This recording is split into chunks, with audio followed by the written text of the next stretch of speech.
Hello students, मैं doctor Babita आज आपको समिति और संस्था में क्या अंतर होता है इसके विषय में समझाने जा रही हूँ।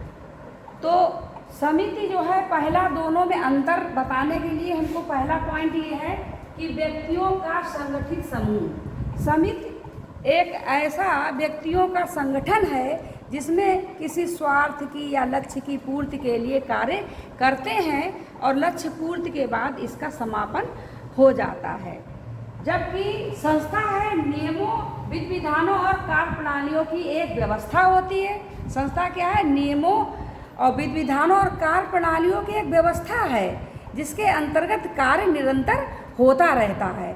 तो ये संस्था में पहला दोनों में अंतर हुआ। दूसरा अंतर है मूर्त, है ना। चूँकि समिति कैसी होती है, व्यक्तियों का संगठन है, तो उसको हम देख सकते हैं ना, सामने वो हमको दिखते हैं कि इतने लोग संगठित होकर इस कार्य की पूर्ति कर रहे हैं। जबकि जो हमारी संस्था होती है वो अमूर्त होती है। अमूर्त क्यों होती है? क्योंकि इसमें नियम, विधि विधान और कार्य प्रणालियाँ चलती हैं, उसके अपने अनुशासन होते हैं और नियम, कार्य प्रणालियाँ हमको दिखती नहीं हैं। इसीलिए जो होती है संस्था है, अमूर्त होती है।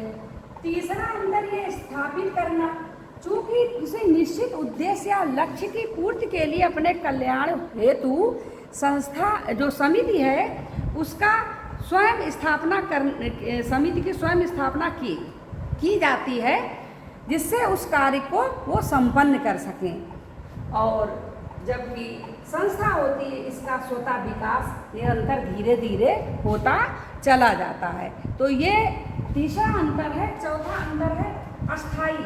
जैसा कि आपको ज्ञात है कि जो हमारी समिति होती है वो किसी निश्चित उद्देश्य की पूर्ति के लिए बनाई जाती है और जब कार्य की पूर्ति हो जाती है तो वो हमारी समिति जो है समाप्त हो जाती है, अर्थात कार्य पूर्ति के बाद उसका समापन हो जाता है।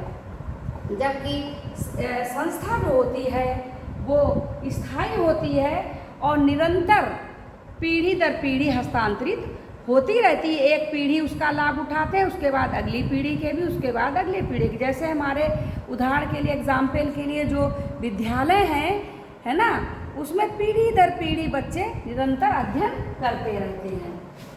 इसके बाद अगला अंतर है कि समिति का अपना एक नाम होता है। जैसे मूल्यांकन कार्य है तो मूल्यांकन कार्य के लिए समिति की स्थापना की गई और मूल्यांकन कार्य होने के बाद वो समिति समाप्त हो गई। जबकि तुम्हारी संस्था क्या होती है, इसमें स्थायी इसका एक प्रतीक होता है ना। सभी संस्थाओं के अपने अपने सिंबल होते हैं। कोई भी संस्था, जो दो संस्थाएं चल रही हैं, उनका एक सिंबल नहीं होगा, सबके अलग अलग सिंबल होते हैं। इसके बाद अगला अंतर है व्यक्तिगत हित या कल्याण हेतु। समितियों का निर्माण व्यक्तिगत हित की पूर्ति के लिए या निश्चित उद्देश्य की पूर्ति के लिए कल्याण हेतु किया जाता है। और जबकि इसमें जो संस्था का जो विकास होता है, संस्था जो चलती हैं वो सामूहिक कल्याण हेतु चलती हैं।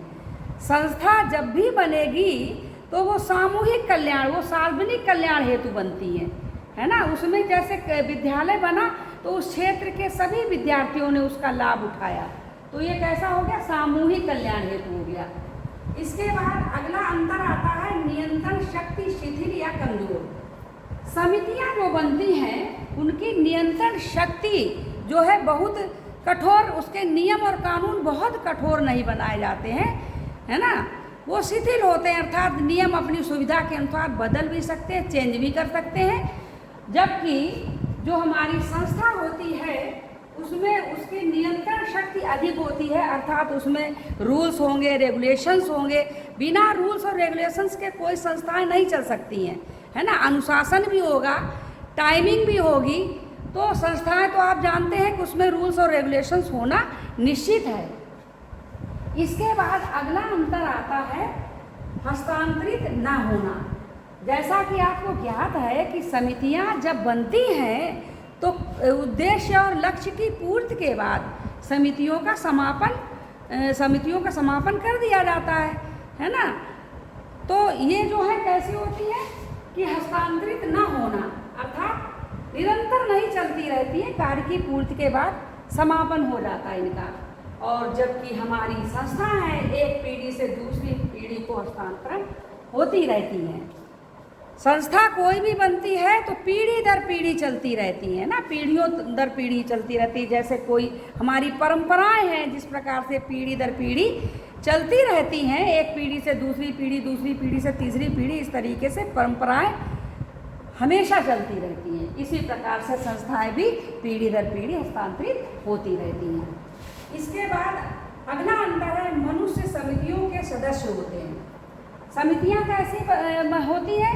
मनुष्यों का संगठन कि इतने लोग जो है मिलकर ये कार्य संपन्न करेंगे, तो क्या हो गया, वो व्यक्तियों या मनुष्यों का संगठन हो गया, है ना। उसके समितियों के सदस्य बन गए कि ये लोग इतने सदस्य हैं और इस समिति को बनाया गया और ये लक्ष्य या उद्देश्य की पूर्ति की गई। तो मनुष्य समितियों के सदस्य होते हैं। और संस्था में क्या होता है, मनुष्य संस्थाओं के सदस्य नहीं हो सकते, है ना। मनुष्य जो संस्था के सदस्य क्यों नहीं हो सकते? क्योंकि जो संस्था है नियमों, विधि विधानों और कार्य प्रणालियों की एक व्यवस्था है ना। और व्यवस्था है तो उसमें जो है हमें मनुष्य जो है सदस्य के रूप में नियुक्त नहीं करने होते हैं, कार्य प्रणालियों की व्यवस्था है चूँकि, है ना। तो आप समझ गए होंगे कि समिति और संस्था में क्या क्या अंतर होते हैं। और इसके बाद अगले लेक्चर में मैं आपसे फिर मिलूँगी।